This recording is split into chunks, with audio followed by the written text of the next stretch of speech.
Hey guys! So people have been asking me to do a skincare routine video for a long time because a lot of people say my skin is really good and they want to know what I do to make it so clear. So I'm finally going to make a video, but I don't think this is going to be the kind of video people were expecting. But alright, let me start from the beginning, I guess. I've had really bad acne ever since puberty, basically. I used to get really bad cystic acne. I had massive pores. My skin was so incredibly oily, not just on my face. Like every bit of skin on my body was oily. Like, you know how in music videos where they like oil up women on the beach who are wearing bikinis so they look all shiny? Like my legs just looked like that naturally because my skin was so oily. Like if I would run a fingernail across my skin like this, just a little bit, then right under my fingernail, it would just be filled with oil. It was really disgusting. I tried so many things to deal with my acne. I took every single different type of medication I was able to get at the dermatologist. I tried everything from creams to medicine to like those antibiotics and all kinds of stuff. People would say things like, change your pillowcase, drink more water, do a special routine. It'll go away eventually. It's just your teenage hormones, but it never went away and nothing ever really helped with it. When I turned 16, I started taking birth control because I had a massive ovarian cyst and they thought that was the best way to try to get rid of it. And my acne got better a little bit when I went on the birth control. And since then, I've tried to go off birth control twice for a period of like maybe about 4 months each time. And each time I've tried to go off, my skin turned into like a monster. It was so horrifyingly terrible. Obviously, when your skin is really messed up, that's not a time you want to take pictures of yourself. So I don't really have any pictures of my terrible skin very clearly. But I was able to find this footage back from a few years ago when I first moved to Japan permanently and I did not yet have birth control because I hadn't been to the doctor, and so my skin was starting to break out a little bit. And I filmed a vlog at YouTube, their Bonenkai, where the lights were really harsh, and so you can kind of see how bad my skin was starting to get just from this. You can see there's just bumps everywhere, and keep in mind that this is also our old camera, and so the quality was really bad on this, so you can't even see how bad it was in real life. And it doesn't show how bad it was on my chin. Since the light is coming from above, you're mostly seeing what was on my cheeks, but my whole jawline was where it was the absolute worst. It was just non-stop bumps all along my chin. My pores were huge. I had a bump on, there was no even skin anywhere on my face. I'm wearing makeup over my face in this video, so you can't even see how bad it was, but this was just from me going off birth control for a little while. So basically I was able to figure out on my own that my acne was obviously caused by hormones due to the fact that birth control made it so much better. It was mostly on my jawline, which is a symptom of hormonal acne, and the fact that I was in my mid-20s and I was still having this problem as bad as I had it when I was a teenager. But birth control didn't fix it all of the way. I still had a lot of acne on birth control, and I would still get smaller cysts every now and then. They weren't quite as bad, but I would still get them, and so it wasn't quite enough. I tried Accutane eventually on a very low dose, and while it did help after being on it for months and months and months, it made my skin so dry and it made my joints so dry that it was too painful for me to exercise because I couldn't bend my knees. Every time my knees bent, it was really painful. So I had to stop it because I know that it's just, Accutane is so bad for your body, and so it wasn't worth it to like permanently mess up my joints because of that. Fortunately, it's been a couple years and things are mostly back to normal, so I don't think I have like any permanent damage from the Accutane. But of course, after stopping that, everything came right back. It didn't do any permanent changes to my skin at all. There is one medication that I've seen online that people have been using for hormonal acne, but it was never like officially supposed to be prescribed for hormonal acne. So you had to find a doctor who knew that it could be used for hormonal acne to get it prescribed to you, Spironolactone. And so I went to a couple different dermatologists and skin doctors here to see if they could prescribe it. They didn't even know what it was. They brought out a book of medicine and they were like, no, it doesn't say that it was written here for acne. And I was like, it's a thing. It's a thing. So I had to go, I went to like a women's health doctor to see if he had any recommendations, because that's where I was getting my birth control, and they couldn't figure anything out either. And finally, June was able to find me a doctor that actually specializes in spironolactone. There's one doctor in our prefecture, I think, who specializes in it. So we went there, and just right away he was like, oh, yep, here you go. And so I got my spironolactone, and that fixed like the last, I would say, 20% of my acne problems that I had. So birth control fixed like maybe 80%, 70 or 80%, and then spironolactone fixed the rest of it. So for me, as long as I'm on these two medications, I literally don't have to do anything for my face other than, normal washing, keeping it clean and moisturizing. I don't have any special routine. I don't have to change my pillowcase every night. The cause of my acne was from my hormones.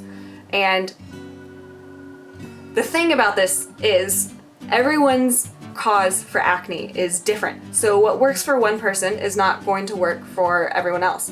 I used to get really, really annoyed because people would give you all kinds of unsolicited advice for acne because they would be like, oh, well, this worked for me. I just had to drink more water. Or like, I just had to stop washing my face and my acne got better. That's what you need to do. It's like, no, that's not what I need to do. Everyone's case is different. Maybe that worked for you, but that's not gonna work for everyone else. So I need to make it very clear that everyone's cause of acne is different. And if you have really bad acne, basically it's just kind of like a guessing game. You need to try different things and figure out what fixes your issue. I don't think there's any easy answer. There's no one thing that's gonna fix everyone's case. Mine just happens to be taking medicine. Like, that's all I ever needed to do. I spent so much time trying to find all of these different like creams and pads and like washes, and I tried like the oil cleansing method, and nothing ever worked until just fixing my hormones. That's all I needed to do. Even with that, I still have rather large pores because of how bad my acne has been for such a long time, and because of how bad the oil was. But if you can make your skin less oily, then your pores don't look as big anymore. So if you have really bad skin right now and your skin is really oily and you have a lot of acne, don't worry too much, because it's possible to make the texture of your skin look better once you're able to reduce your oil production. You just need to figure out what will reduce it for you. So for me, I take 100 milligrams of spironolactone a day, so 50 in the morning and 50 at night. The doctor that I go to wanted me to try to reduce that to half, because he likes to, for like bad cases, he likes to keep it on 100 and then eventually lower it to 50 once things get better. And I tried that, but as soon as like I even cut my dose in half, my skin started getting more oily, which I knew was a bad sign that things were going back to the way they were. So for me, I can tell things are getting bad because my skin will progress in steps. It'll start getting really oily again, my pores will start getting bigger, and then I'll start getting a bunch of sebaceous filaments all over my nose. So if you weren't aware, and I'm sure most people are, but there are blackheads and then there are sebaceous filaments. If your pores look dark inside, then it's not necessarily a blackhead. Sebaceous filaments come because your skin is just too oily, and then blackheads occur when it kind of gets more severe, and that's when you'll have a bunch of stuff, you know, stuck in your pores. So my skin started getting oily, then I started getting sebaceous filaments, and then I started breaking out a little bit more. So I had to go back up to 100 milligrams. So basically, I just have to be on birth control and 100 milligrams of spironolactone for the rest of my life if I want clear skin, because my hormones are super messed up. So for the record, what spironolactone does is it blocks basically like testosterone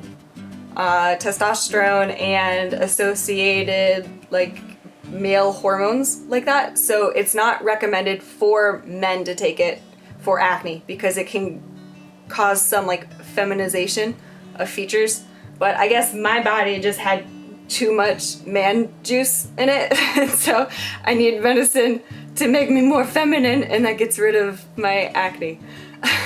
For spironolactone, you do have to be careful because it makes your body, I think the way it works is it makes your body retain potassium more, so you can't take any potassium supplements. You have to be careful about eating too much food with potassium, because then you can end up getting too much potassium, which is really, really dangerous for you. So fortunately, most multivitamins, it seems like these days, they don't put potassium in them at all. So I'm still okay to take multivitamins as long as there's no potassium in them. I don't really have any bad side effects from spironolactone. If you go on Wikipedia, there are some parts that say that spironolactone may be associated with breast cancer, but actually that's very old information, and there have been many more recent studies that were much larger that have debunked those old studies. So officially now, there's no relation between spironolactone and any sort of cancer. Birth control, I'm sure everyone knows most of the potential side effects of that. Basically, higher risk of blood clots, and there are some cancers that it might increase your chances a little bit, and there are other cancers where it might decrease your chances a little bit, so it kind of evens out in the end. You just gotta be careful for blood clots. For the most part, I'm just happy my skin is clear, and it's really nice to not have to do anything special for my skin anymore other than take my medicine. So you could see my skin is still somewhat oily. Like, not all of my oil is gone, and I still have relatively large pores, but reducing oil and then hydrating your skin, moisturizing, helps a ton with making your pores look better. So if it bothers you having larger pores, like I still kind of have here, especially on my forehead, using like a face mask for moisturization will help decrease the look of them, and then decreasing your oil if at all possible, that helps. But this is how my skin looks now. You just usually can't tell because a camera's never close enough and the quality hasn't been high enough until kind of recently for you to be able to tell what my skin actually looks like, which is not quite as good as it looks from far away, especially if I'm wearing makeup. So yeah, I don't have a skincare routine. My skincare routine is just taking medicine, and what works for me may not work for you. You just have to figure out what causes your oily skin and your acne, because it's different for everyone. So this may not be helpful, but maybe some of you have the hormone issue and this might help, so who knows. Anyway, thank you guys for watching. I hope this was informative, and I'll see you guys later. Bye!